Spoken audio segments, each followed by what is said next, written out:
7 mu katabo kagamba ekironga tetunnagenda kulumba twali abantu 105 tugenda okera nga tuli 27 ngabalala olubuto lwamulumye simanya teyabitegedde simanya akyetegereza ne mu kwetegereza okwo nze Idi Amin kangende ayagala okubeera nanze nkusaba Idi Amin kyenjogera ndi serious inshallah gwenzize kuno kusaba naye ate n'abatakiriza ng'omanyi nti bwe tutandika okwagala okukolagana mu ngeri yaffe bo bennyini nga bambala wano obukofiira obutufaanana nga batandika okugamba abo bakolera Museveni nkubuulira it is a strategy intelligence organizations ez'amaanyi zireetawo ne mukubagana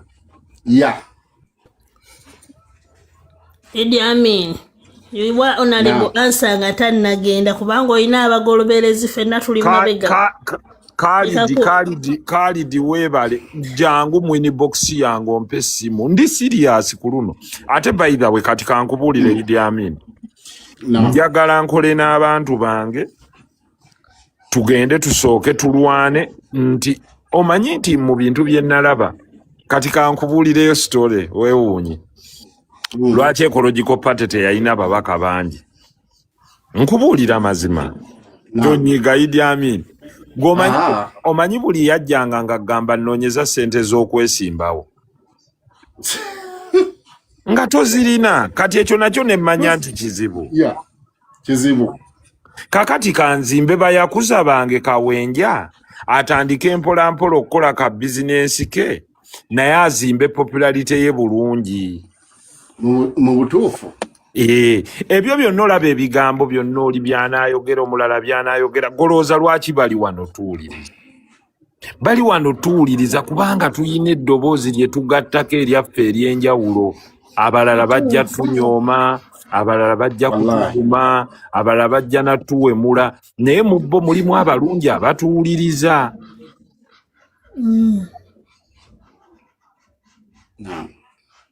ate muba blockinga jukira haji ne kubigambo byaffe kwennyini kwe bazimbira gwera wandiikaawo wansi ogambe nti mazima akkiririza mu kyaffe teekawo buteesi kigambo mazima tutambule ambuze mukulu Nsereko oyo ekibuuzo kyange nga tonnamufuza lwaki tolinda nonsomesa Hydra anti onalebo sokotuwulire ekigundi kigenda mulamwaki omulamwa gwange tugenda twala obuyinza mu 231 naye onalebo nga tuyita mu kalulu tugenda kuyita mu kalulu munnanga abange kati ninye yes ab'omulala bagenda okuyita ekibuuzo kyange awo ekiri mukulu lindako Hydra lindako katono mbadde nteesa nti abatagenda kuyita eyo ffe katulwane tufune ababaka ba paalamenti bangi mu 231 nkubuulira nze nnyina kyendaba naye wayinza okubaawo agamba nti ye ayina pulaani endala naawe genda mu maaso tetukutte kigere onaleboloza akalulu kakyayina amakulu mu Uganda muganda wange kkiriza oba gaana kakyagayina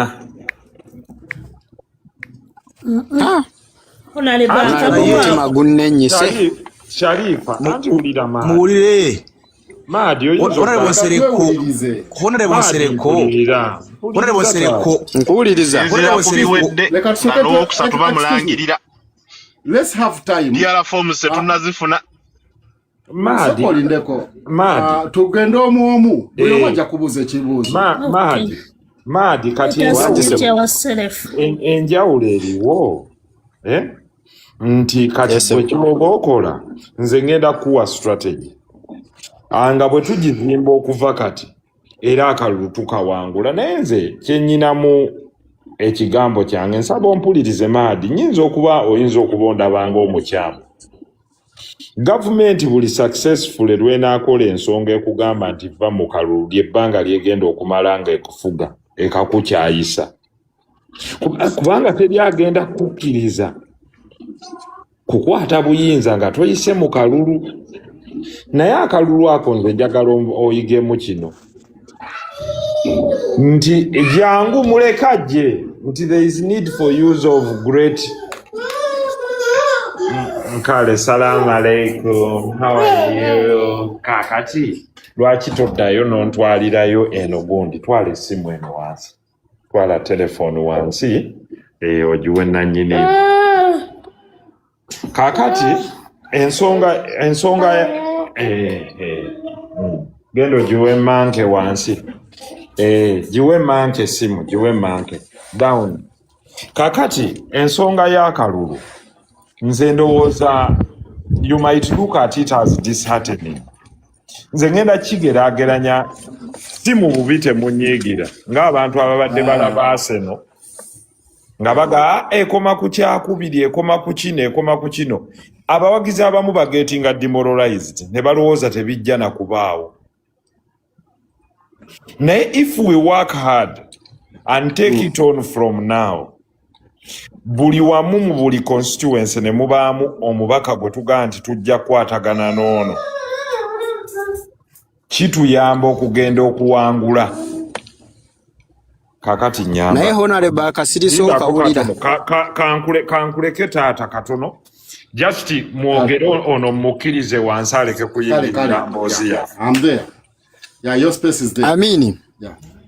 Naam. Honorable akasirise kano kawuliriza omanyi lwaki buli omu asirise buli omu ayagala awulire honorable akalulu kano kuba ffenna tubadde tukalaba wallahi ku mbeera ebadde mu kalulu kyobala wayogedde ntugeraita mu kalulu buli omu asirise n'aga ha honorable ayinayo electoral commission endala nga tutidde abasajja abalangirira n'owookusatu bannange tutidde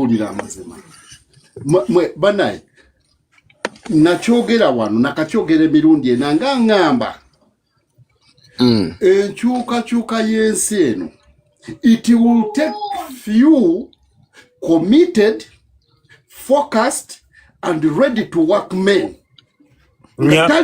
nyamba katono Idi Amin mbadde nzikiriza okomyewo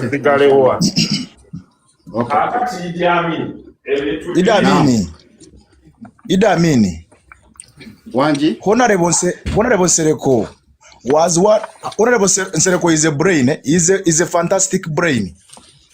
You get a very fantastic brain. Yeah. If you remember Honorable Nsereko of the rebel MPs, the Honorable Chamadidi, Anita Amongini, Tinka Simire, Muhammad Nsereko, you get. Yeah. And the current Nsereko, there is a total change. Actually, if these Nserekos meet, they would fight each other. Kakati problem kuogera ng'opakuka. No. Let us be realistic, Honorable Nsereko. You could not even be nominated under your ecological party. You are blind. No problem. So what do you want us to do? No, what I am telling you, really. Kirungi nti omuwi w'amagezi mulungi Idi Amin. Omusajja ono since I could not be nominated. What is your suggestion? You could not be nominated. What do you suggest? Let me tell you, I know in Buganda here you are a brain. I'm a Munyankole, but I know as a fantastic brain. What are you suggesting we should do? What I am telling you, really. No, what I'm telling members here, is that really, yes, this election, the election of Yabakama and his Kakuni, you get, cannot deliver this country to the transition or change. What do you want us to do? What I am telling you is that this election can work as a trigger to charge the population, because I've seen revolution is removing leaders. No, what I'm telling you, but don't say you will establish each MP. Muchishamuntu opened the ANT. He could not even get a member. He only got Kasure recently. Yes, but that is a big move. Why do you call it small? Muchishamuntu has been here for 10 years. He is a general. He is a former CDF. He has only one MP. Okay. Really? Kakati honorable. Let me tell you. So called ideology. ideology for Sangon. Honorable, owulira okugwamu essuubi okwo kati ekyo kyembadde njogerako wali nti kalulu kikoyogerako Honorable. Kakati Mahadi njagalo oba Michael njagalo oyige kati ideology be bantu Nabbi Muhammad we yagenda n'abasajja mu lutalo lwe ng'agenda emakokola hijje asooka bamuyimiriza ne bamugamba tojja kuyingira. Kati mwalimu abasajja abalinga ba ideology ne basituka ne bagamba kale abasajja bakugaana batya okuyingira nga tuyina amaanyi bwe gati. N'amugamba gwe musajja gwe kino kyendi mu kuzimba nekyompita si gwe wakizimba. Eri gye nkugamba bwe tunaagenda bwe tuti amagye gonna bagenda gakuba tuggweewo. Seba abamu beekyanga ne bagaa nti ono Nabbi Muhammad tubadde tumanyi na nabbi wa Katonda alabika mufere bufere. Naye kuliko ayina echoes oba yaani. Kakati munnange bwe bagenda mu kusayininga endagaano y'e Hudaybiya, endagaano y'e Hudaybiya eyo Nabbi Muhammad omusajja n'amugamba tetugisayininga naawe nga nabbi wa Katonda. Ne bamugamba tumugisayininga naawe nga mutabani wa Abdala. Nabbi Muhammad n'agamba muwandiikeeko nti nze Muhammad mutabani wa Abdala. Omanyi buno obusajja obukambwe ne bugamba wamma bulijjo omusajja mufere sina mubaka wa Katonda akkiriza basayininga endagaano nti mutabani wa Abdala. Kyava amubuuza ti bwe nsayininga endagaano nga ndi mutabani wa Abdala kinzijjako okuba omubaka wa Katonda? Abamu baakyuka ne bava mu ddiini ne bagenda mu nzikiriza endala. Naye olwakomawo omwaka ogwaddako yayina abantu bangi nnyo nti yayingira Makka nga tewaliwo kuyiwa musaayi. Kakati ideology n'abafaananako nga ye kituufu bangi abatalaba nti bino ebintu bisoboka era nga n'amaanyi mangu gabbaggwamu era ng'asobola n'okwebuuza ti we baggaanidde okukola kino ate olwo kino. Ideology emyaka 5 tulina mingi. If we have the belief we can build, but if we discourage ourselves from building, then you'll have no answer after another 4 years. Ojja kusigala ogamba akalulu katuyamba genda kukola X, Y and Z. But if we allow to build Idi Amin today, Idi Amin abadde kuno ku platform nga kuliko abantu 36. The power of knowledge is that bw'ojja n'omwongerako ettaffaali kaakati abantu beeyongedde obungi. That is the power of the message and the power of belief. Nti gwe ne bw'onookeera enkya n'ogamba nti olaba tesobola tunominate nga kituufu. Naye ebbanga lye tunaaba nga buli mu sub-county, mu buli district, mu buli constituency, mu buli local council tuyinayo omuntu, ye ssaawa gye tujja okumala nga tuyina amaanyi. Ebbanga lye tunaamala nga balanze emirimu gy'amagye nti banoonya abaagala okuyingira amagye 1,000, naffe ne tugamba abaana baffe nti mugende nammwe muyingire mu magye ago, ojja kugenda okuwulira nga baga nti tuyimirize okuyingiza abantu mu magye.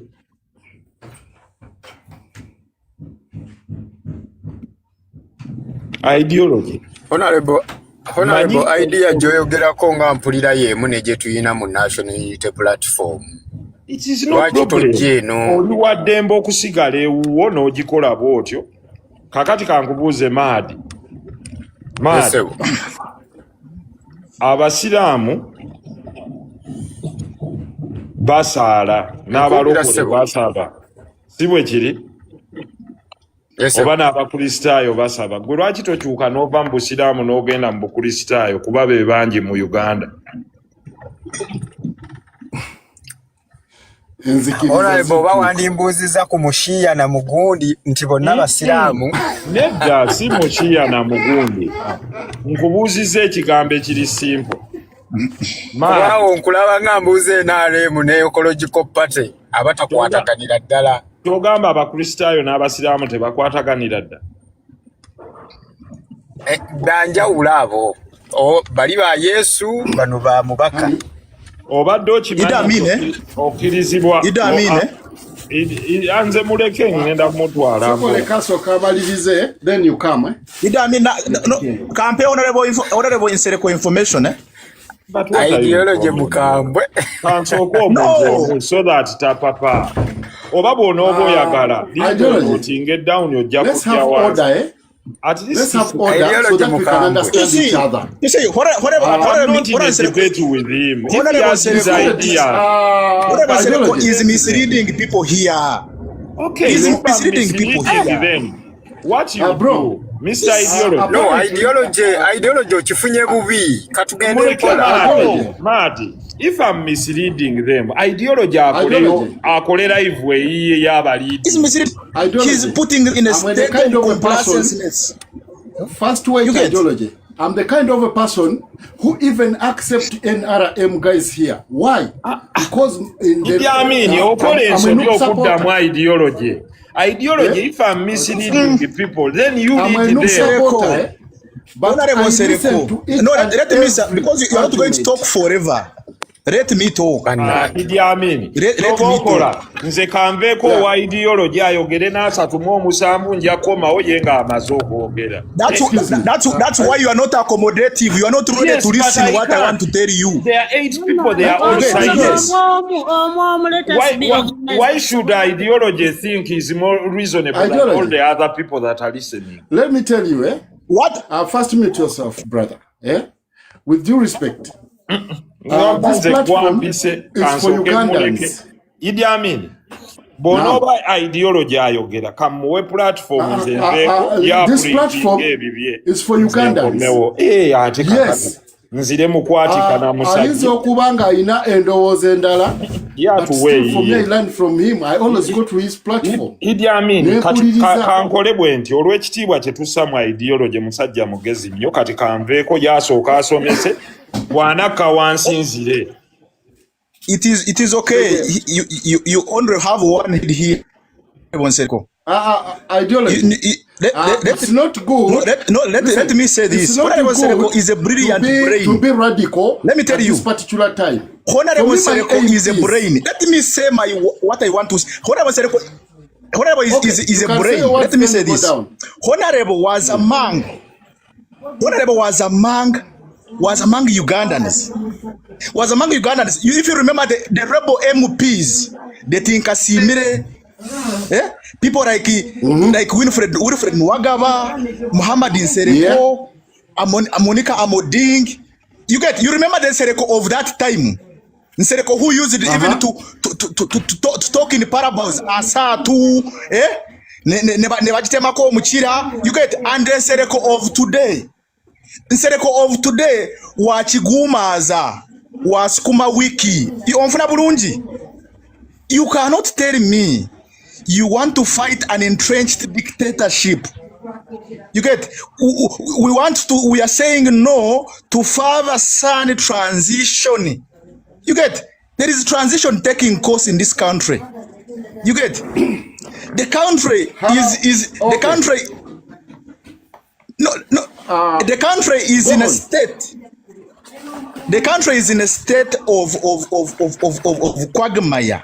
The country is in a state of confusion. The health care is broken down. The education system is broken down. You get everything is in its state. You look at our infrastructure. You get Mwami ideology. Omanyi lwaki Mwami Nsereko oyo tubadde twagala nnyo abeerawo. Mwami Nsereko ye muntu abadde ku kyoto wali wennyini. Abadde mu bintu wali he is intolerant. When you want to tell him the truth, he runs away. But I believe he is listening. Ideology. My question is, kyandibadde kirungi nnyo ne tumubuuza ebibuuzo byaffe n'atuddamu ne idea ye ng'abadde honorable naye kati bw'ozze obadde radical omugjeewo kyamukisa nnyo okuba nti I am not radical. I am only against I am only against Chigumaza. People like Nsereko, they have brains. Ideology. They know what is wrong. Listen to me. Ideology. With that reaction, can you manage to create any change with that reaction? To listen than talking. Kutoka no ulirizo olichayogera no kitegeera. First and foremost, you have to learn emotional control. That's the first key that can take you into listening. By the way, I can forgive. Me personally, I can forgive people who are naturally gifted. But people like Nsereko who are brilliant, who are brains, who know what to do, who know where to fix in this country, who have been. Excuse me. You get? You mean you don't know what to do? You mean no, I'm telling you don't know what to do? Nsereko.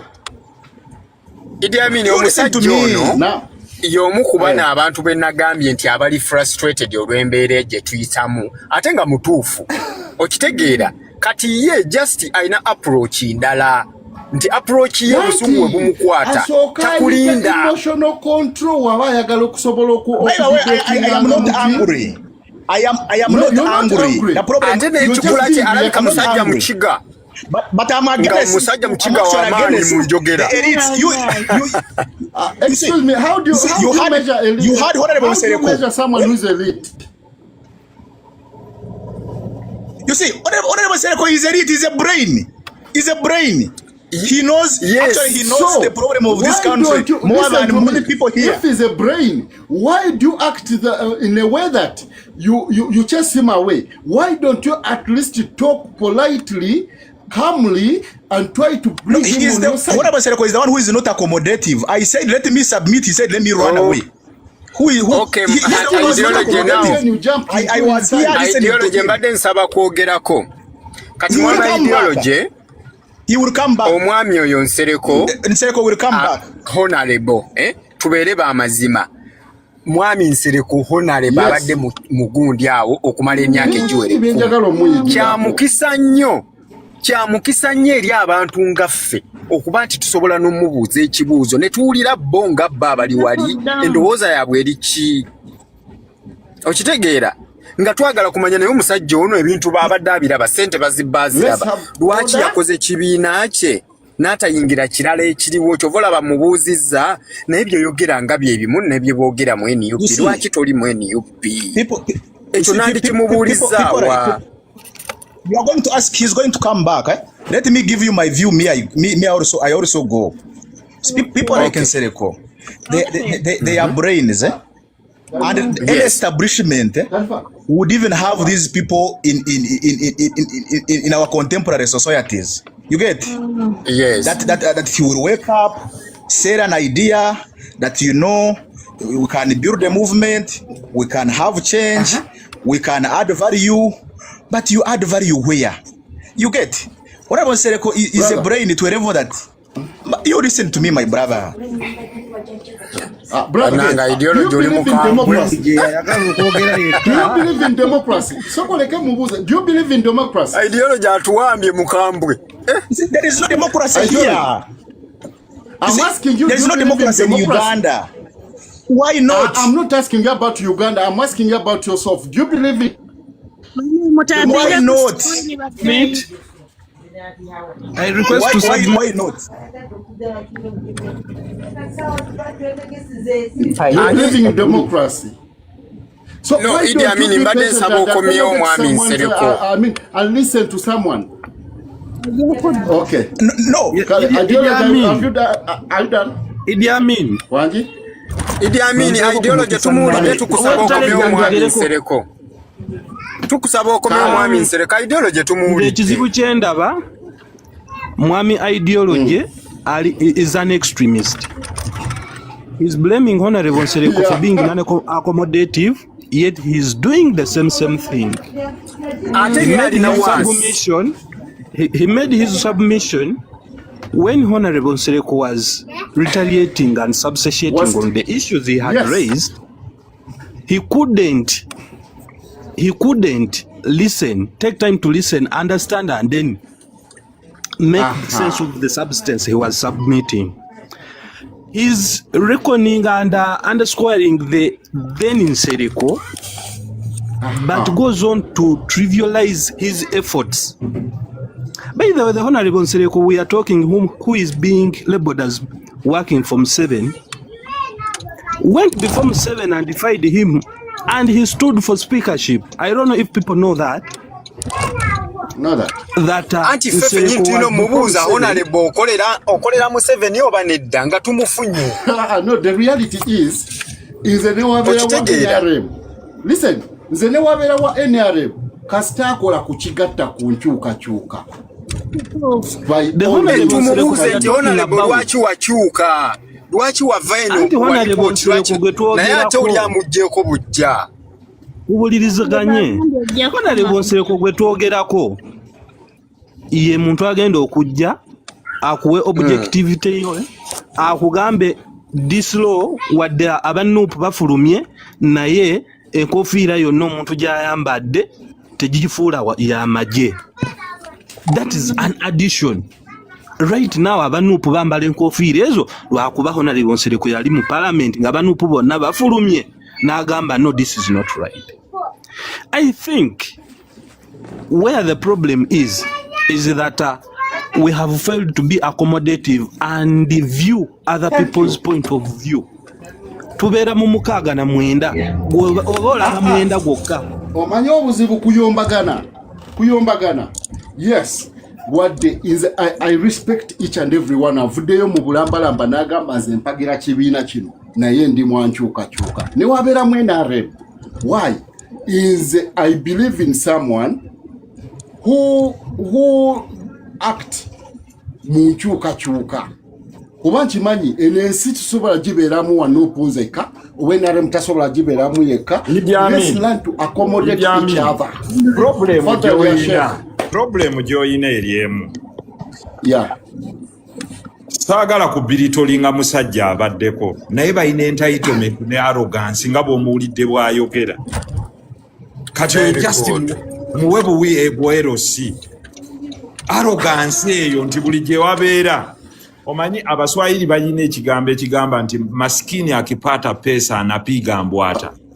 Abadde omunaku bw'afunamu ssente buli bw'ayita afuuwa bufuuyi. Kyogere nga bwe kirina okubeera. Maskini akipata pesa buli waba ayita agenda afuuwa bamumanye nti yoyo.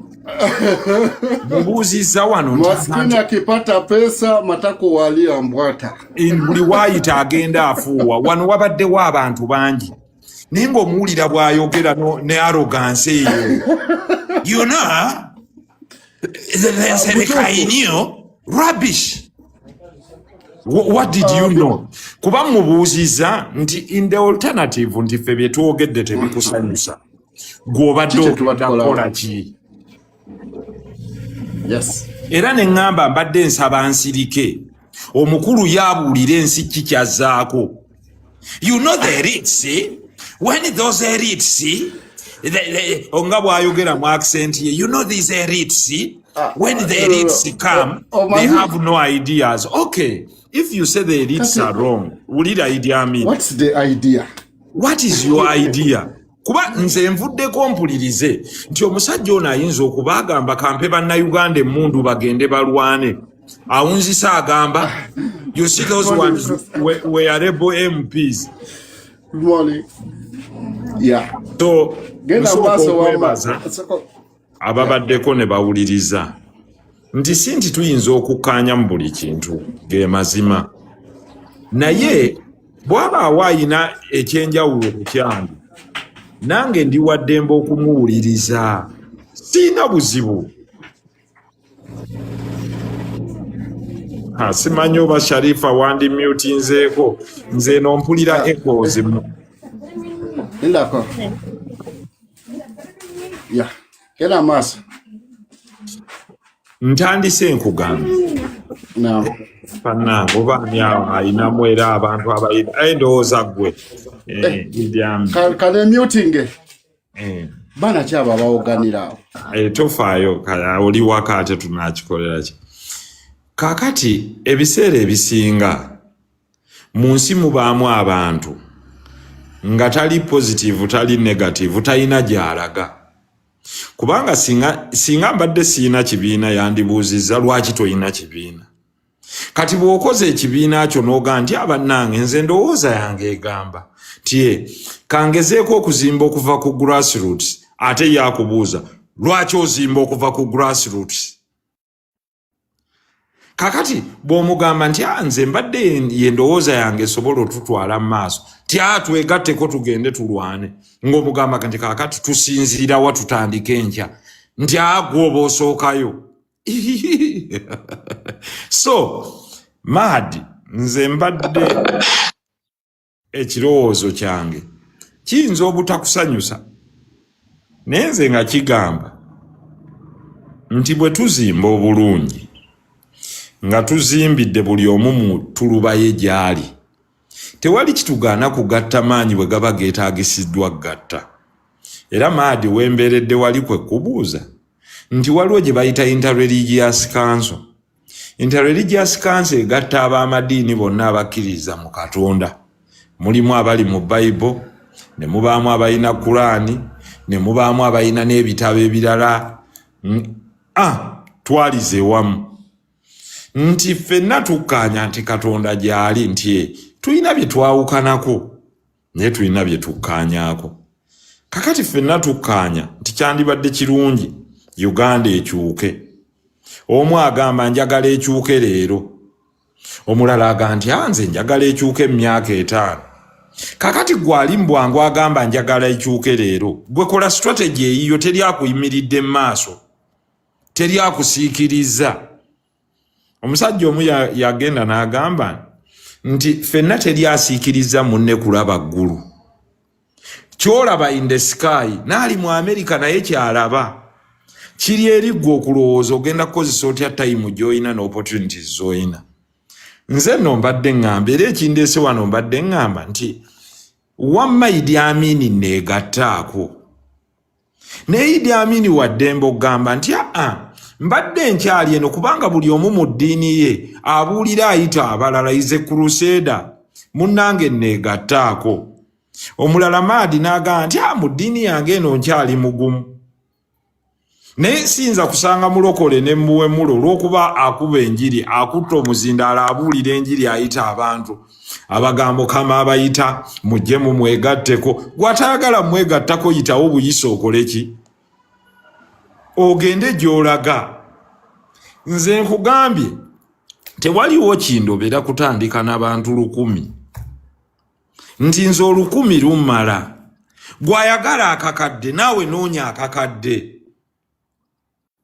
Munnange nali k'Ebungereza awo omusajja omu n'aŋŋamba mbu yagenda mu bajuuzi okujoyininga Judaism ne bamugamba this week tetwadimiitinga bantu.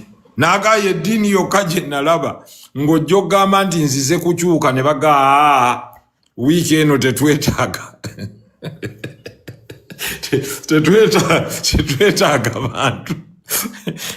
Ne mubuuza lwaki. N'agamba omusajja eyaggulawo yali muzungu n'alaba omuddugavu n'amugamba nti mbu yajja n'akakoofiira ku mutwe. Ne bamugamba tujjudde wano. Eno sinagogo twagikolera abantu 32. Buli omu alina w'alina okutuula. Lindako paka bwe tunaabuuza abalala. Oba ggwe okkirizibwa okukola ki? Otwegattako. So, waliwo ekibiina nga kyo kigamba kyo kyagala akakadde omulundi gumu. Naye ne wabaawo nze nga nti nti bwe ntandika n'1,000 oluyina obuvumirivu obuga nti nze kantuule mu Luweero. Omulala nja kubeera e Mukono. Omulala nja kubeera e Wakiso. Omulala nja kubeera e Gundi. Nti for us we believe we can build slowly in 5 years. That is my belief. Naye if anyone has a belief to the contrary, naye waddembe okubeera ewalala. Amakulu kyensaba nti for 1,000 buli omu bw'aneezimbamu abalala 3 tujja kuba twatandika batono naye bwe kinaamala omwaka tujja kuba emitwalo 3. singa buli omu committed lekwaba 10 azimba 3 emitwalo 3 bwe ginaddamu mwaka ogwokubiri ne gizimba abantu 10 gyonna esatu tujja kubeera emitwalo 3 emitwalo 3 mwaka ogwokusatu najjo bwe ginaakola 10 tujja kubeera miliyoni 3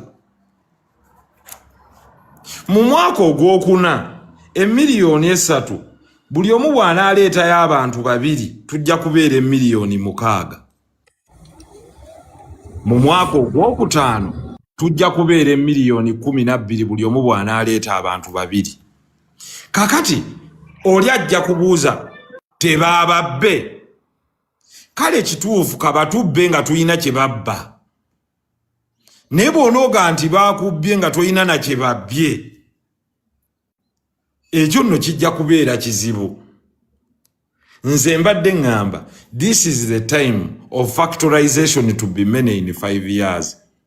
Oyinza okuba gwe toyagadde byenjogera ng'ogamba ng'oli bw'abadde aga nti bwe muguumaaza gwe ng'osigala we batakuguumaaza kubanga si kyabuwaze okujja ffeno gye tuli nga ngenda n'abo abakkiriza nti ate babaguumaazizza era naawe singa otusookayo n'owangula obukulembeze tujja kubeera basanyufu nnyo tujja kukolera wansiwo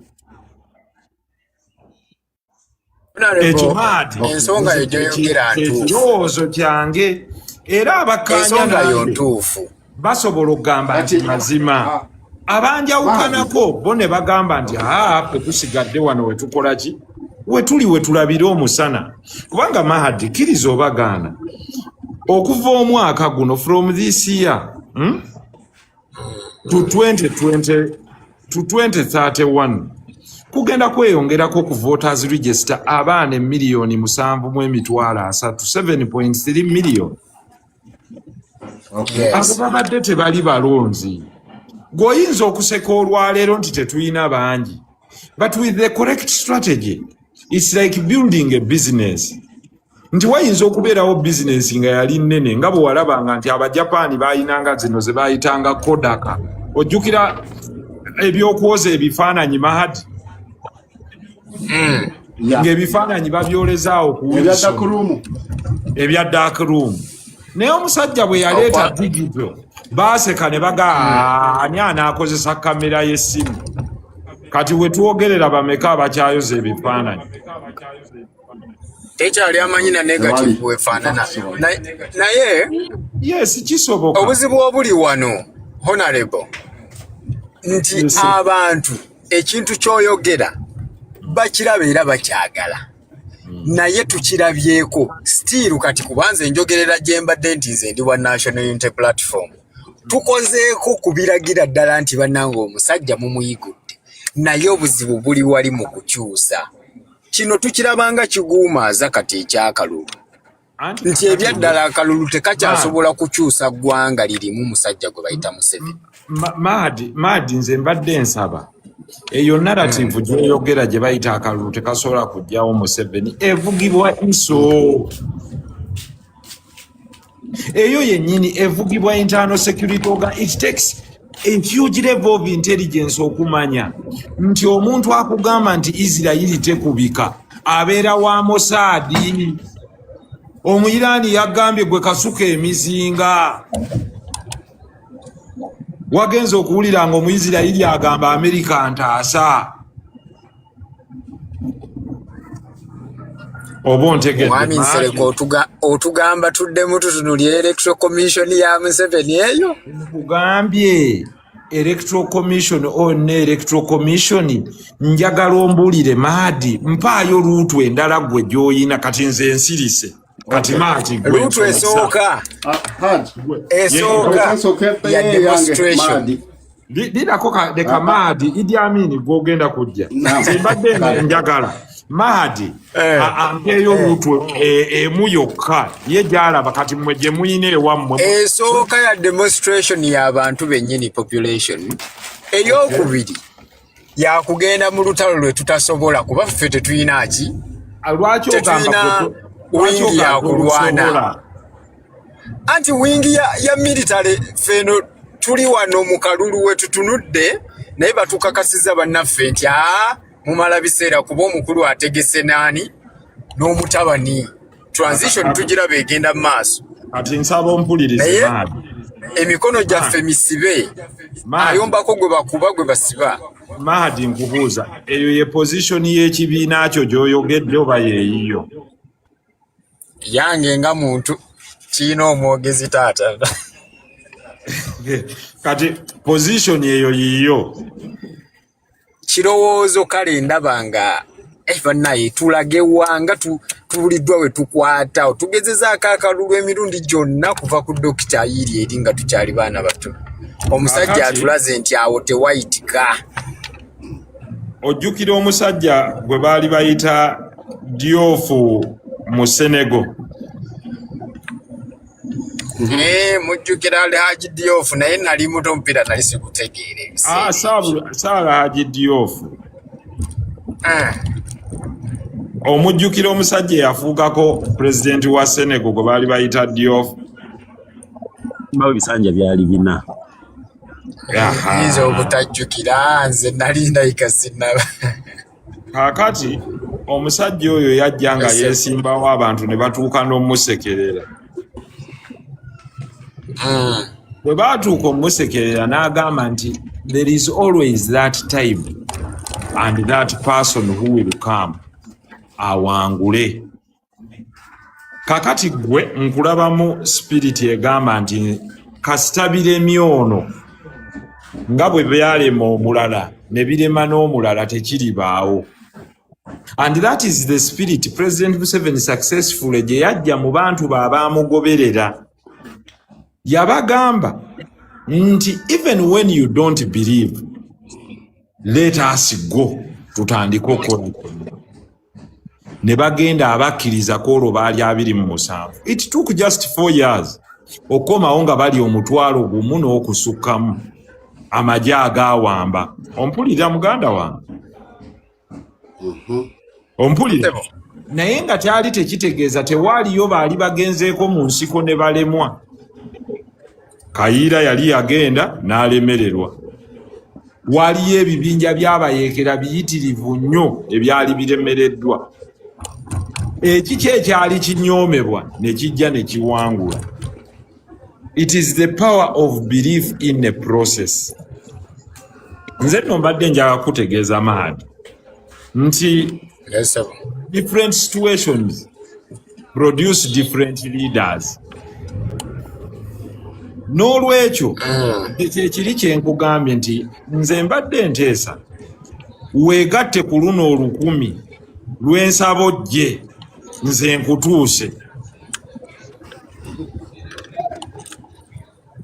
naye otwale gye njagala okugenda ewakyalemye gy'oyagala okugenda ewakyalemye naye era oli waddembe n'ogaana n'osigala mu nzikirizayo sikuwaga naye osanga mu mwaka ogwokubiri bwe naamala okuzimba 1000 ne tubeera emitwalo 3 bwe tunaafuuka emitwalo 3 osanga onaatwegatta kolaba otya Maadi Honorable ekizibu ekiri wano si kyaba abantu abali mu layini gy'oyogereramu abaagala ky'oyagala tuli bangi okay kapsokete good Hydra honorable Sebo yi. Yagamba wano juzi. Don't talk about democracy. Nga wesimbyeko emirundi 4 nogamba democracy doesn't work. Democracy works here, man. Kakata aluwa. Honorable bampita great wasuzotya kakati honorable mu 2016 ati abamu tebamutinze kati mpuliriramu n'abamu Maadi mutinga honorable mu 2016 yongeza ku volume yo great esimu ye jamuka gundi ka bluetooth esimu ye Hydra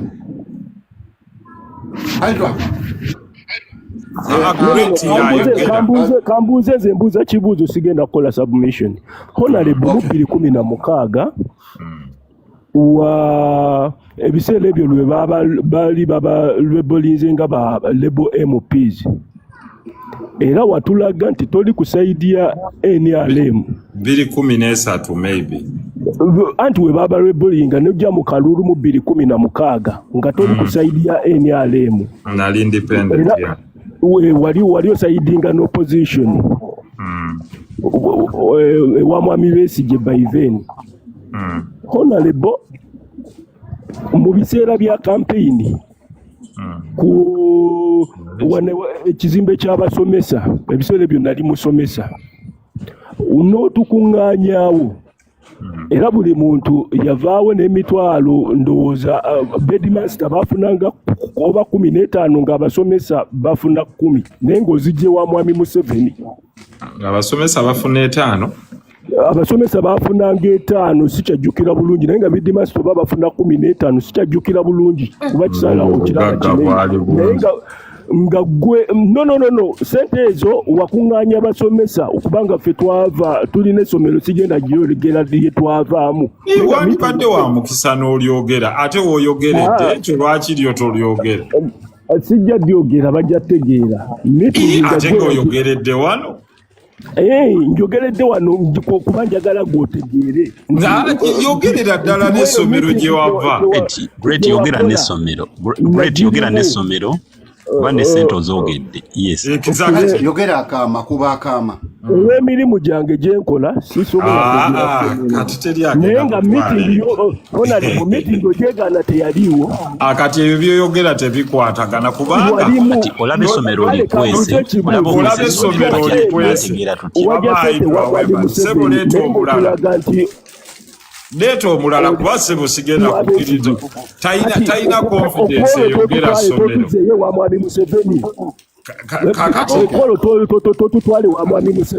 kati Brett weebale kuzimba kibwozi kyo naye ogambye olw'emirimu gy'okola gw'otidde okwogera essomero sikubanga nkyakolayo ate kakati gwatalina na confidence eyogera nti oli mu revolution nti okyakola kati Hydra how do we sebo mbadde just a second Idi Amin mbadde nsaba omusomesa addeyo mu kibiina akuba ennoni otuweeyo ku mulala Hydra Yes, bon. Neyanziza. Then today oluvaya tujja kuddewa Mr. Me. Sikoleka submission oba tuli mukadde kabi. Gena maaso.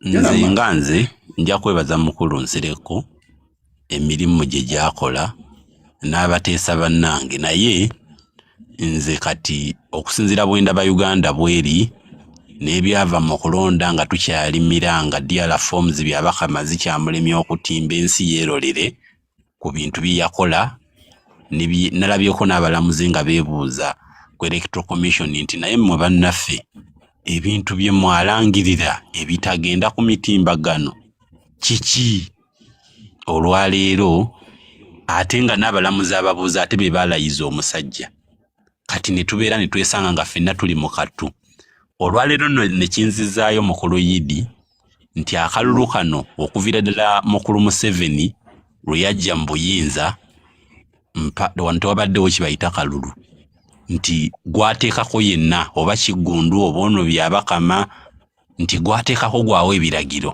kubanga byabakama ne bye yasoma byennyini mpaawa manyi gye byava intaneti nga teriiwo ate kati era ffeffe be bamu tatugamba bannange 23 tugenda kudda 23 tukomawo tunoonye akalulu nze nno ŋŋamba ntya nze mu ndaba eyange enkola y'akalulu eno nga tukyalina mukulu Museveni ne banne bwe baava mu nsiko ebyakalulu ndabira ddala nga yessaawa tukole ku kyali e Tunisia ewa Ben Ali tulabike nga twenunula naye bwe tunaaba tukyali mu nkwawa za Museveni nga bwagenda bw'abaga amateeka bwe tugoberera amateeka ne tugamba tuli balungi nnyo mu kugondera amateeka bwe batukuba emiggo bwe batutta bwe basiba bwe babasiba bwe batukolako ebyambyone byonna okukwata abavubuka abato basula mu biseefu house bawolako ebirevu nga bwe tugamba nti era kale katugondera amateeka g'omusajja kuba banneetuukirize Honorable Nsereko nti NRM gavumenti yeeyina ababaka kumpi 307 ffe bwe tunaabira ababaka 100 tabu gy'oyina eryemu eyo ye position ya pateyo oba ye position yo ndi mu kuwandoza ndaba yange ya bintu nze nga bwe mbirabanga munna Uganda yes kati pateyo bwe kinaagiremu okukola onoosigala okyaliyo mu pateyo oba nedda anti kamaleyo kubanga tuli mu kubaganya birowoozo ku nnyaffe Uganda nti mukulu yidde ekyamazima bino byonna bye tulimu ebyokugamba nti bannange Museveni atutegeekedde akalulu tugende tukeetabemu ffe nga bannansi okuvira ddala emabega yonna gye kabadde kajja kategekebwa mu 96 ng'ategeka era ne tugamba nti bannange tugenze mu kalulu abantu baffe ne basibwa abaana ne battibwa nga babattabe b'ebitongole ebyokwerinda ebyali badde bikuuma munnansi era ffe be bamusitiru ne tugamba nti akatukwate engalabi zaffe tuddeyo kwegamba omusota ne gutulumira mu kituli kimu emirundi 9 ne tugamba nti bannange guno omusota nga guluma guno omusota nga guwooma bannayuganda tulekeraawo okwebuzaabuza tukole ekituufu kye tuteekeddwa okukola twabagamba nti bwe munaagaanira mu mayumba enkyukakyuka egenda kukozesa dikiteeta ajja abamenyere mu mayumba gamu yes mukulu Honorable Hydra problem sikaayana nakyo oyogera nakyo ekitebe kyammwe tomanyi we kiri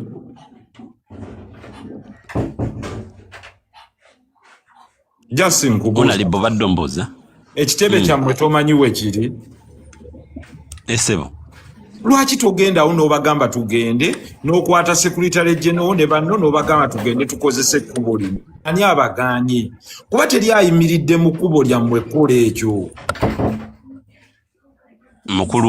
mukulu Honorable mbadde nzimpa omanyi tulina ekizibu nti tulina ebintu bibiri mu nkyukakyuka eno tulina ba politician ne ba revolutionalist olwaleero tugamba mwalabyeko omukulembeze waffe nga abagamba nze bano siri munnabyabufuzi kitegeeza nti ye revolutionalist nti bano sokoleke nti politician yesuubirye abeera n'essuubi ng'agamba ngenda kutereereza mu sisitimu ya musajja omukadde ekyo kitagenda soboka ate ffe ba revolutionalist tugamba katwere kisisitimu kyonna gavumenti bwe beetula ku masiga 3 mukulu Nsereko ndako tewali awakanya kyogamba Hydra kyogamba is very right ani akuganya ogende nakasera omusajja omujje kani ayimiridde mu kkubo lyo is it me who is it akuganya okukola ekyo kyennyini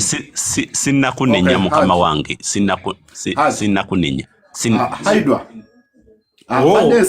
Hydra tananenya Mr. Myabuze ekibuuzo nze ngenda kuganya ekyange Hydra flowing Hydra wamalirize mukulu yidi ani abaganye mu okwekungamu oba abantu 2,000 oba 3,000 mugende mu kimala ekyo yes kindeeta ku platform kuno newa mukulu yidi newo Honorable era mukisa gujja kujja nga tubazuukusa nti bannange sina kubazuukusa kubanga kati ekiriwo mukulu Honorable abantu baffe bw'olaba nga bamenyebwa nga naawe ogamba bannange ndi muddugavu abantu abemmenyebwa abawejjire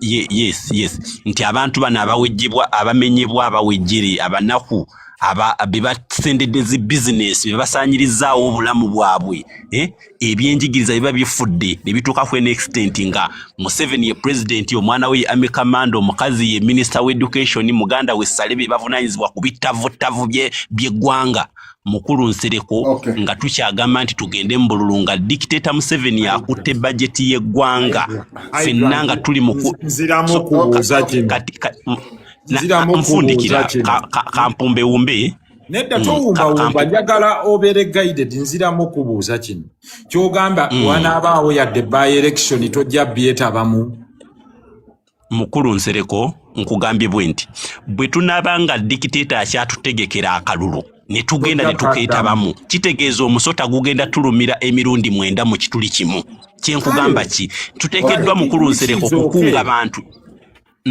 anti kyengamba which is okay kati gogambye tolidda mu kalulu tewali buzibu nze noonya olukumi olulidda mu kalulu gwonoonya 1000 olugenda mu kalulu kitegeeza nti gwe politician Muhammad Nsereko onoonya 1000 lwotwala mu kalulu kati ate nze revolutionalist nkugamba nze ekigambo teriyo weweyitira revolutionary ayogerera kuno revolutionary agenda n'alumba Nakasero ne mutandika anti yensonga sigenda genda nze ka yensonga lwaki nkukoowoola Muhammad Nsereko nti baganda babali mu kumenyebwa mu lubigi kati Hydra kyoba okola kakati naawe kunga abali kuno bakwegatteko abalala 1000 nze kansirike kati kungayo 1000 naawe otandikira awo buli omu avuge fronti ye gwe vuga eyiyo naffe tuvuge eyaffe tewali ayimiridde mu kkubo lya munne.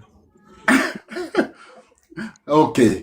Nanti kakati yes. Haidwa. Yes. Nkwegayiridde. Soka tuweko Mr. Me. Nsaba ekibuuzo kimu eri honorable. Nze wama Hydra lwaki nzikaanya naye yagambye bo beetegese genda kwekalakaasa Hydra kunga banno ffe kye tujja okukola teri abasiikiriza mulumbe. Okay, Mr. Nsereko. Alhaj. Once again, assalamu alaikum warahmatullahi wabarakatuh. Kati muganda wange nze okumala ebbanga ddene nga maze emyaka 2 seeba kakiro ntandika saa 7:8 paka essaawa zino ate nenvawo ne ngenda okukola eggwanga lyange linnuma. Haji nagambye nze siriiwo kati lwa political party ndiwe ng'omunnauganda naddala e working Ugandan. Nze ndaba strategy nasoka ne analyzing enfuga gye batufuga yeno eri emabega wange si kyekyo Haji yini sebo eyo enfuga yefuga ensi yonna gye bayita capitalism webale nnyo kakati mbadde nteesa tefuga Uganda yokka ne mu America yonna yefuga njogerera mu Uganda wano wendi kati mbadde nteesa Oloza oku ateininga change mu Uganda. Why don't we concentrate on the working Ugandans? At least netutambuze enjiri. Netukwataganira wamu. Regardless of which political party kuba fena tulumizibwa kyekimu. Netukola at least 1 power 5. Netusika namwe abaina knowledge. Abaina knowledge munfuga eyo abaina ne abatusinga okutegeera abasoma okutusinga sifa aba P3B second term no netugamba kakati eno time ya kusomesa ku economics netusoka to identifying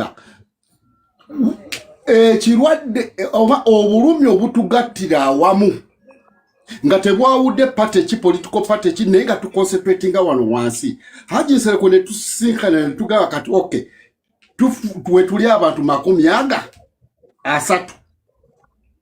n'ogamba kakati tusome engeri ki gye batumenyamu oba engeri ki emirimu gye gitumenya nga bafuna n'osomesa abantu 30 ne bavawo ne notice nga bategedde ne tuwa abantu assignment etugamba each one teach 5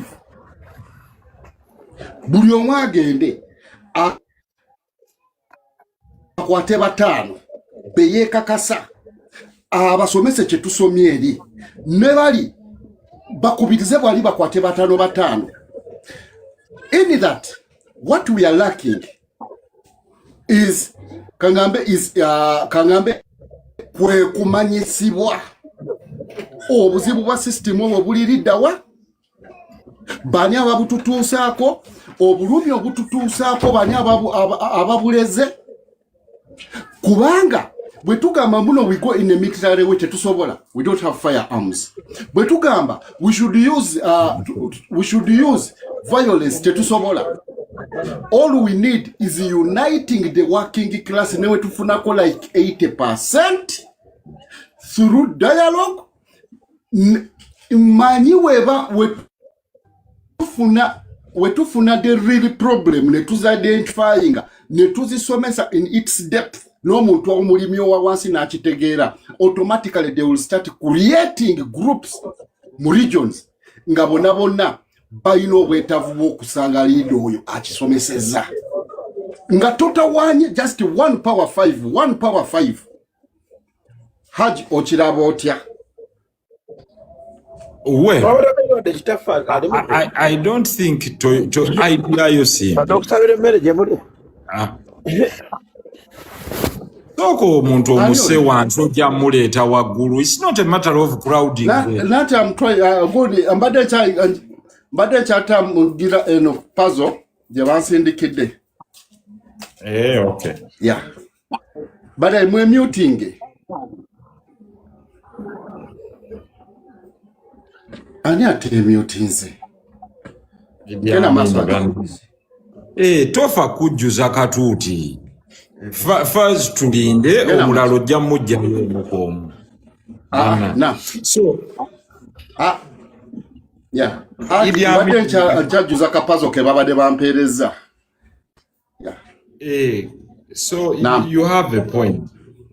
So your point goes back to the same thing, building okuzimba. Buli wabaawo okuzimba kitegeeza ogenda progressively, but you can't build something that is leaderless. There must be a common ideology, common agenda, and common leadership. Kubanga abaganda bavulina olugero oluganda nti olugamba nti ezibuuka zitalaganye zikubagana empawa. Naye bwe muba mulaganye zikubagana empawa. Kyova olaba nti buli omu abeerako nekyaleeta nga kirina ekyomugaso. But there must be, repeat again, common agenda. You know, common objectives. Then the common agenda on how to achieve that objective. Then the who must lead. The objectives and the agendas.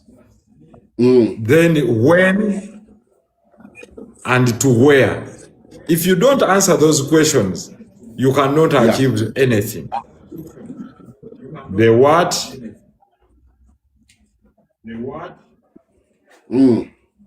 The who, what, the when, why, the where, who, the W, and the so what.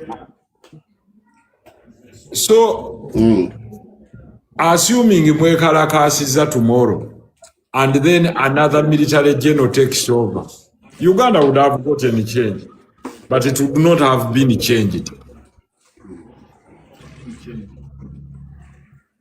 That is why some of us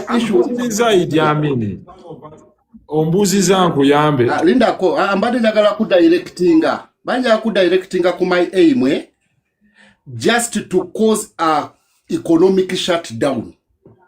Sigama muno kwekalakasa just sitting home ne muvjayo fatuwemu nga mumanyi mbuno message egize economic sit down twesenyuwe emirimu. Genda maso tandikirawo Haji. Kankwe lwaki you need to follow data and statistics.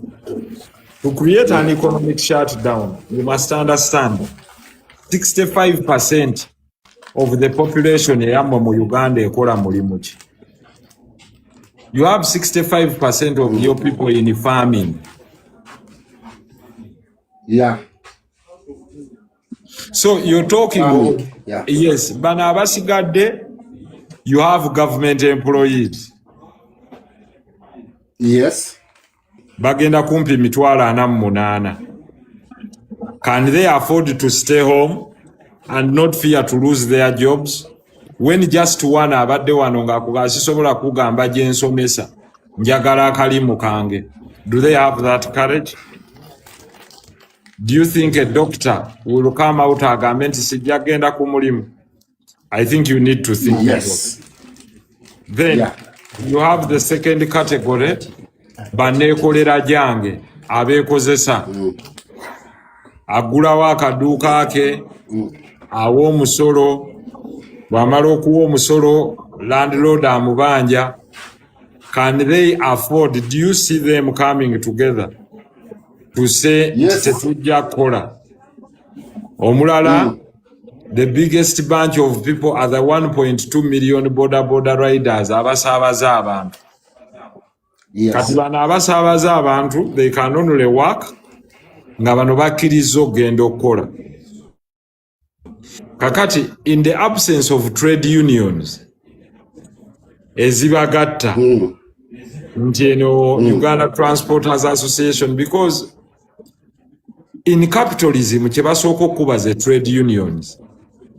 Trade unions zisuula governments mu socialist countries nti ekibiina ekigatta abakozi b'oku nnyonyi kirimu abantu emitwalo ebiri b'ekyanze, ennyonyi zonna ziyimiridde, baagala kubongeza musaala.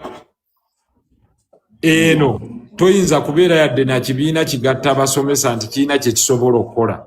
Yonatu kubanga bakikuba ne bakyabuluza. Yes, sir. So unless you build up those structures like you've said, and they form part of your national party and national outlook, then basobola okugenda ne bacompetingire before ne mu Yonatu, and they come up with a voice. As it is now, I'm not saying it is not possible. But I'm only telling you, teriyo akuyimiriridde mu kkubo nti Idi Amin ye bw'aba alowooza nti kye kinaasobola, alhamdulillah, naawe tukuwagira mu mbeera efaananako bw'etyo. Kwata abasuubuzi, abavuzi b'ebigaali, abakubi b'engatto mu informal sector, abakola ki ba transporters, because for business to go to a standstill, be ba transporter bokka obutajja. Transporters bokka. You don't need to run far. Aba transporters n'abalimi, if they put the country on standstill, ebeerako kubanga ekiri mu nsi ziri endala, people do not have subsistence agriculture. Bali balinda anaaleeta eŋŋano, anaaleeta ki, abeera omuntu omu. That is why it becomes a little bit difficult in our own setting, but it's not impossible. I'm not saying it's impossible. So if you're of that view nti gwe kino kisobola otutuusa awo nga gwe kyoyagala okukola, tandikayo n'abantu baasatu. Ffe tetujja kuyimirira mu kkubo lyo, naye nze nkubuulidde ekyange. Ekyange kyaba 1000. It's simple to understand. Naye bw'oba olaba nga ffe tukulwisa, gwe ng'okola ekikyo. Sikyakulwisa Haji. Sigamba gwe nti waliwo bali abagambye okimanyi ekyo ekintu ekituteekamu amagezi nti mwe Bansereko temutuza mu byaba abakama. Mu myaka 5 tewali buzibu. Hydra ng'akuŋŋaanyayo ababeekaze Kwinsiki Paniki ne baani babadde okwo nga bakomentinga nga bagamba nti ffe tulumbye sayidi eno nga nabo batambula. Ekiri kye nagaye nti teri asiikiriza munne. Nze Hydra sikusiikiriza. Kwata banno 1000 abanaakukkiririzaamu. Buli omu omusana agulaba okusinziira w'ayimiridde. Kiterezeemu katini awo mukulu. Naye nga katini mukulu Yidi. Gundi abadde akyagala kubuuza ne Guni ne Peter. Babadde basindise dda bambi Gundi request zaabwe. Kasita tukyaliwo Hydra. Bamugumikiriza. Mr. Me, are you there? If you're not there, Peter, go on. Nze nkamusiza nze kyange si kibuuzo I have a question. Just a few minutes. Justin. Okay, but Peter gumikiriza ladies first. Gena maso. Mbalamusizaako. Justin. Kakati nze njagala kubuuza mukulu Nsereko. Inti because muwulidde all of his submission rotating on political party. Kati awo wenjagala okubuuliza Honorable Nsereko. Uganda nga woogiraba. n'obusibe bwe tulimu because ffe tuli mu captivity buli kimu kiri captured. Honorable Nsereko, do we really need political parties? Nti ewatali political parties we shall not free ourselves.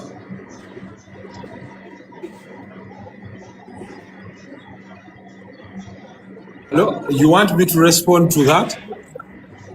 Yes. That is for starters. Let's begin from there. Let us start from there. You're an amazing person. Let me also just ask a simple question. The answer is no.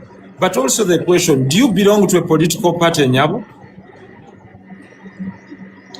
Yes, I do. So why are you asking me whether you belong to political parties when you already belong to one? No. Mukulu Nsereko, don't try to divert me. No, you're saying, do we need the political parties? And the question was, do you belong to? Because do you belong to one? Nsereko, why do you think yours will be the last and final? Just because it's yours? I'm not saying. I've not told you that mine is the last. No. Because at the end of the day, we want to find an everlasting solution to Uganda's status quo now. Yes, you have a great point, madam. That's why I asked, because you said, do we need political parties? I also said, well, you might think yes or no, but I also asked the question, do you belong to one? Then you said yes. Back? So, since you already know that political parties are not important, what is your solution, madam? Okay. I would think if we are to reason as Ugandans, abalaba obulumi bwa Uganda, nti yes, ebibiina by'obufuzi one tukyagala ati we want to have leaders. Now that we have political parties that are ready with leaders, we as Ugandans, Honorable Nsereko, now you're here as a Ugandan, not a politician in the first place. Njagala obeere wano nga munnayuganda era ozze wano ewalife bannayuganda abataseekinga any political position, but we want our country ng'eri changed. Tuve mu busibe bwa Museveni obw'emyaka 4 and still counting. Kakati we tubanga nga tujjanga bannayuganda tusobola okuputinga awe eno gundi eno ideology y'ebibiina, because political parties buli emu erina ideology yanjawulo. At this time tuyinza obutatuuka ku kye twagala, kati nga tujjanga bannayuganda. Can we unite Ugandans not basing on any political party with its ideology? Wabula tunoonye solutions as Ugandans. Because Mukulu Nsereko, political parties, any political party, ebeera na ideology yanjawulo. Okay? Naye kati if we unite Ugandans, kubanga eggwanga Uganda lyetaaga bannayuganda si bibiina. Bannayuganda abali united, wali wagambye oli we yakubuulidde ku gundi n'omugamba nti inze ekyange inze kanoonye 10 nduzimbireko. Honorable Nsereko, that selfish tendency etutuusizza wano we tuli, abantu okweyagaliza. Kakati si kibi okweyagaliza kubanga n'ebitabo bye tusoma bitugamba okweyagaliza, naye twagalize eggwanga eryawamu, tusiigeko ekifaananyi ky'eggwanga eryawamu, kubanga n'engeri ebibiina ebingi gye bikolamu under Museveni si yeeyo. Political parties tujja ziddamu zitambule nga we zirina okutambula nga tumaze okwetagguluzaako ekizibu ekitumalawo ffenna.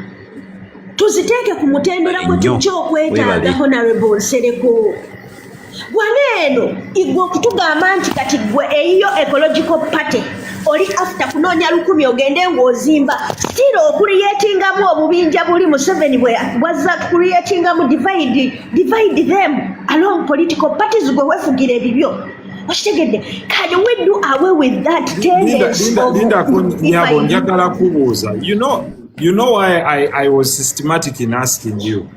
So was it wrong for you to set up a political party and even join it So kyogamba Museveni ya setting up political party yamwe to divide Ugandans?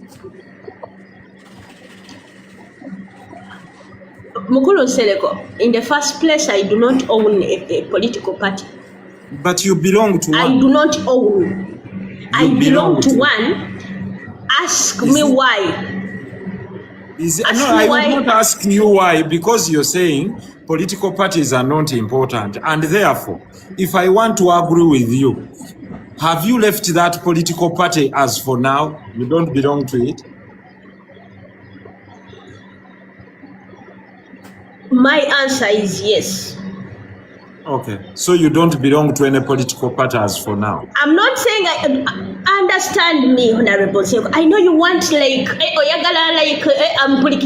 your chair, but understand my point of view. No, I'm not the only one misunderstanding. You just make your point clear. Ogambye political parties are not important. And if you want to persuade me to agree with your position, the only question I'm asking, do you still belong to a political party? When I asked, you said yes. So you but can't Mr. have your Nsereko, this lady does not own a political party, but you own. She doesn't one. Need to own. Why but are she you has the right incarcerating her? To belong or not to belong? No, I said I do not own a political party. She doesn't own a political party, political though she parties are belongs not to owned. one. Political parties are public institutions. But you own one. You own one. No, I don't own a creating it, and your view, you're driving Ugandans that without a political party, where I have to okay. Let us help our sister understand. People don't own political parties. People lead political parties. They don't own. But it is yours. Okay, she doesn't need one, but you need one. 1 minute. You need one, okay. If you want me to put it that way, you need no, one. I don't want you to put it that way. That is how Mr. Nsereko, you are the co-founder, you are the vision bearer, and you are the one who is leading that political party. Yes, a political party. Let me make this clear.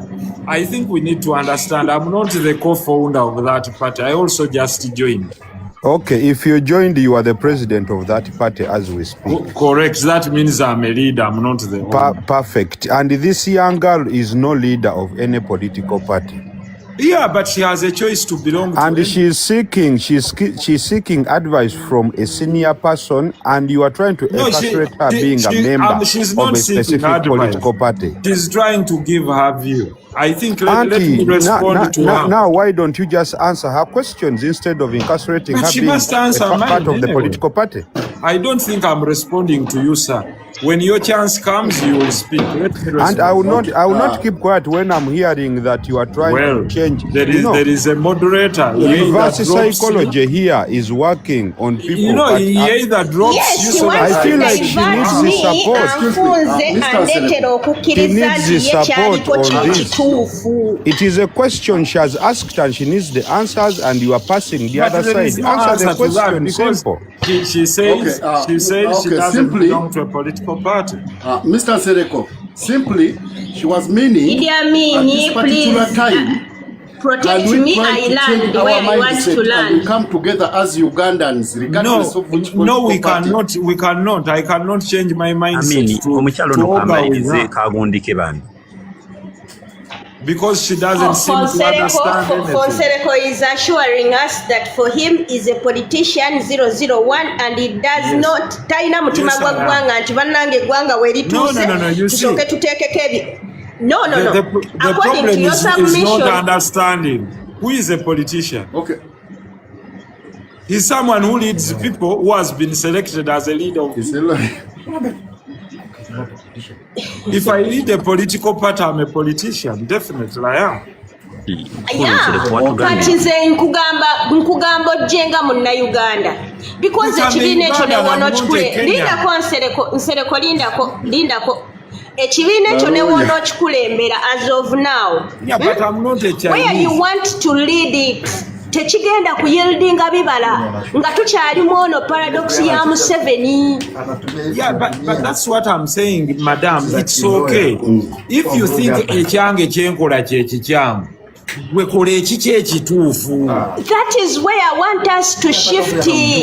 I want us to shift owulira that statement gyokola mbugwe kola ekikyo obwo bwannakulyako ani tuseseetukewo Nsereko. No, but you see that is the problem you're also having. You see, for you to think that when I tell you when we build and reach 12 million in 5 years is not the right way. Nsereko, we've had political parties. Which party did you hear? Tetunnaba na kuzaalibwa kimanyanga 1996 DP babaddewo, but nothing has changed. Kati can we shift tugambe tumirirweko eggwanga lino nti after nga twetagguluzzaako obuwambe bwa Museveni tunaddayo ne tucollecting ebibiina. That is why I asked the lady with respect, do you belong to a political party? N'agamba yes. A moment. Gundi Idi Amin katono nyo. Omanyi bwe tubeera mu argument zino eno shegenda kuluzinga meaning nga Justin ne Honorable Nsereko bayisinganya ebigambo the way they are. Fabawuliriza n'abagoberera tugenda kumaliriza nga kiruzinze meaning. Tusuubira nti nno ba Justin olina kyoyinza okukakasa Honorable Nsereko kubanga mu buteeketeeke bwe wa Honorable Nsereko n'ebbanga lyamaze mu byobufuzi era nga adiringa ne General Museveni ayina buli kakodyo konna okwandolingamu embeera eno eriwo. Sinakinda ayinza n'okumaliza nga akunyizizza ne mmaliriza nga mwataakinze nga mweyisizaamu n'amaaso. Ekiyinza sokoterezeemu. As a matter of fact, he's a lawyer. Byonna nga tubigasewamu. He's a lawyer. Byonna nga tubigasewamu. And the way he's replying, yes. Replying mugundi mu terms of laws oba mu magezi agakozesebwa baloya. So the reality is the simplest question is the simplest question could be, can we come together as Ugandans? We first remove the stumbling block, then we go back to our political parties and we play yieldful politics mu ggwanga lyaffe. But according to my understanding, okusinzira ku ntegeera entegeera yange ng'omuntu, political parties tekyandibadde kizibu kya Uganda. Senga tubadde nga bannayuganda tutegedde obuvunaanyizibwa bwaffe bwe tulina ku Uganda yaffe. Sawa ya leero bamenya abantu amayumba n'ebintu ebirala. Teri political party yaganye bannayuganda kukozesa mu kisoogo kugamba nti nno nedde ekimala temugenda tufuula mu mboze mu nsi yaffe. Era bannayuganda be bamenye Uganda yonna balina be batulugunyizza mu buli butawuni mu buli byalo. Senga bakozesa eddoboozi limu ku kimu ne bagamba nedda. Nafa wano batumenya be bamenya mu Lubigi be bamenyawo ne bamenyawa ne bakozesa omukisa ogwo Uganda yonna ne bagamba nti nedda tusituke kimala Museveni vaako otufudde masikini mu Uganda. Sisuubira nti waliwo political party esobola okigaana. Wabula bannayuganda ngaffe tetunnaba kuzuula buvunaanyizibwa bwe tulina mu Uganda. Nsereko oyo golaba president wa PP wa political party eyo njerabidde. Honorable Nsereko. Once a honorable is always a honorable. Yes, I'm sorry. Naye kituufu. Era Nsereko asigala Haji Nsereko. Asigala Haji. Mu bubwe nga ye omukulu w'ekibiina n'ensonga ze yasinziirako mu kutandika w'ekibiina. Fe obusungu bwe tulina ku General Museveni twakiraba nti nno nteekateeka ya Museveni okwongera okubuzaabuza abantu y'ensonga lwaki yavayo n'akiteekateeka era n'akiteekawo the existence. Naye waliwo side wavaayo nina ka video ke nalabye ng'ayogera nti simaabalwa nga ayogera nga alwanirira abantu lwaki babagoba ku ttaka. Yes, I'm shorting it. I'm making it short. Waliwo waayinza okuvaayo mayijjukira bannabyabufuzi baagala nnyo okublaking around abantu babawanewane nnyo n'ayogera ng'alumirirwa abantu naye sawa y'okwogera omulabira ddala ng'alina obulumi buviira ddala ku ntobo y'omutima gwe. Sawa ya actions tosobola mulaba ng'alinyeewo wadde ku gundi ku sayiti okwo akakavuyo we kakolebwa bimala kuggwa ne bamanya nti no biwedde n'akomawo okulyoka okusaasira abantu n'okubaduulira ng'alaga nti ali ku sayidi be bannabyabufuzi enkola yaabwe. The hypocrites. So tosobola mukonvinsinga kubanga ye is a hypocrite nga munabyabufuzi ate tasobola kukikkiriza kubanga ayagala that prestige neyanziza musibe bulungi kale ekirungi kati muwuliriza kati yamaze agambye yutinga omuko omu naawe I was still submitting. Just interjected. Patient, Let him first respond. Let him first respond, then you come in. Yeah. Mbadde nsaba kale bonna boogere omulundi gumu nja baddamu ng'oli bw'amaze muwe Justin ayogere sijja ku responding eri omukomu. Okay, Justin maliriza.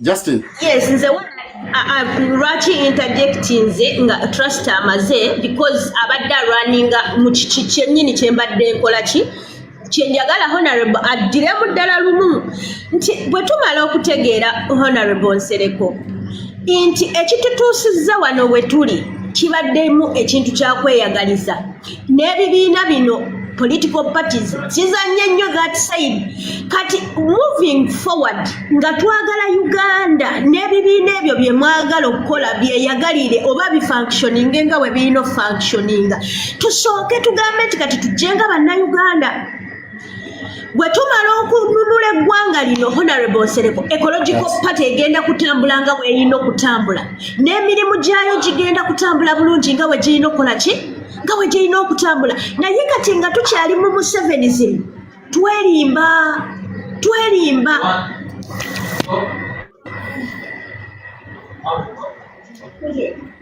Okay, that's your point.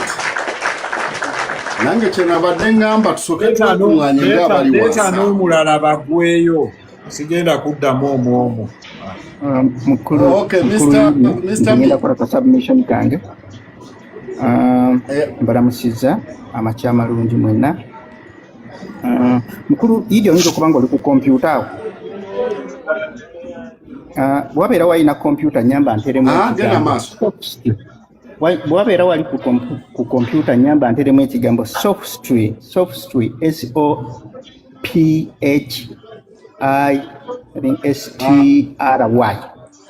wali bwagirina nyambe so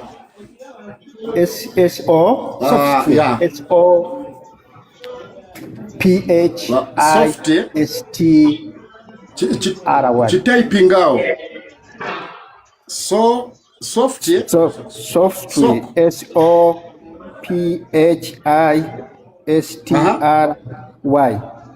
ekyo bwe kityo STRY yeah kyawedde dda oyagala explanation yakyo like definition kitwe meaning yakyo. What is softry?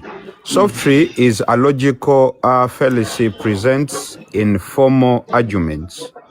It is the use of fallacious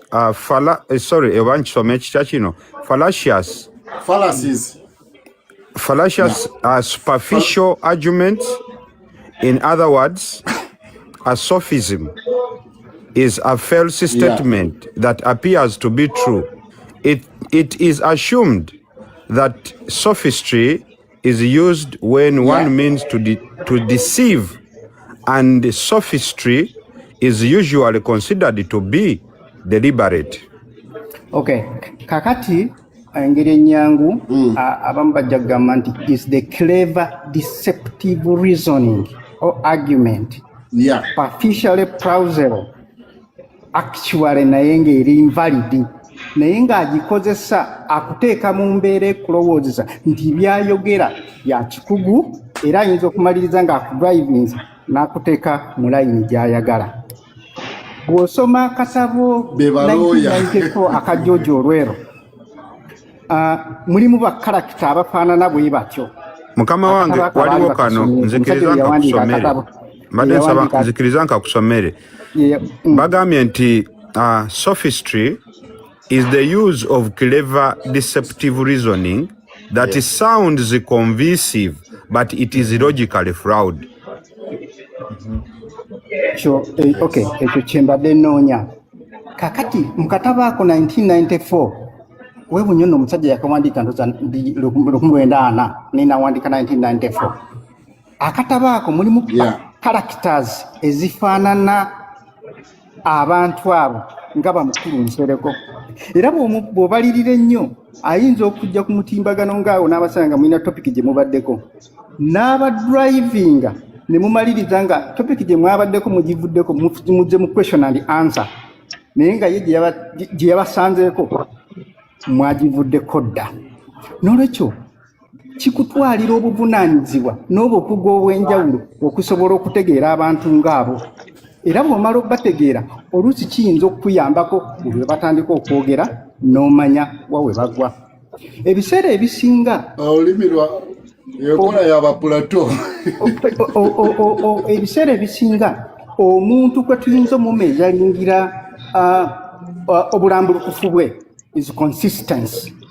How consistent that person is mu buli kyaba akola.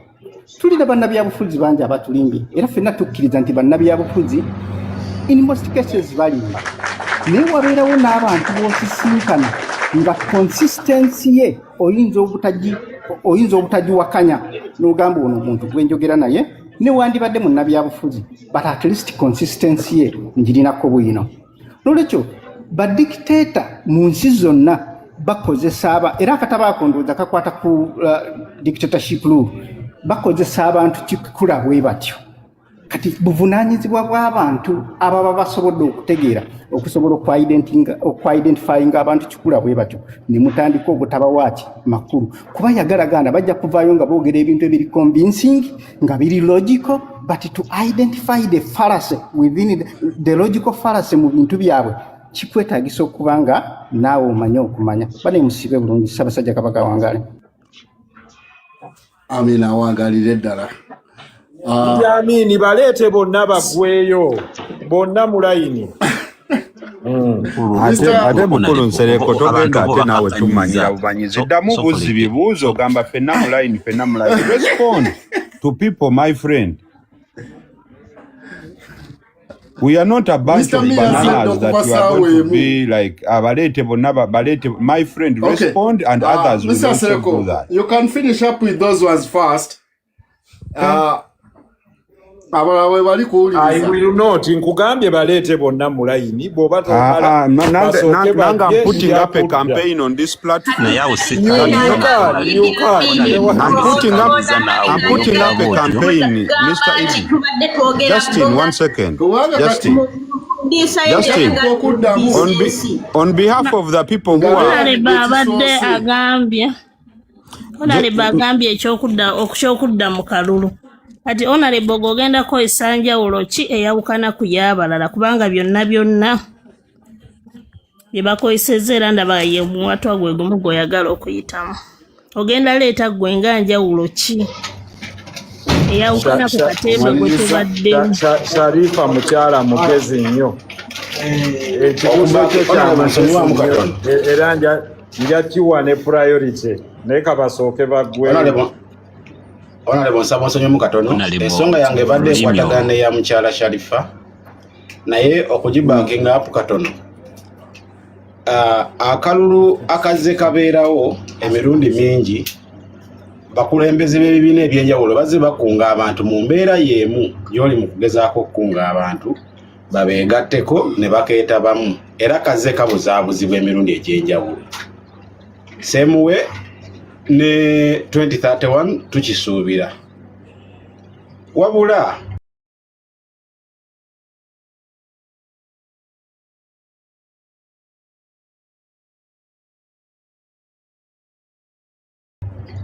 nze mbadde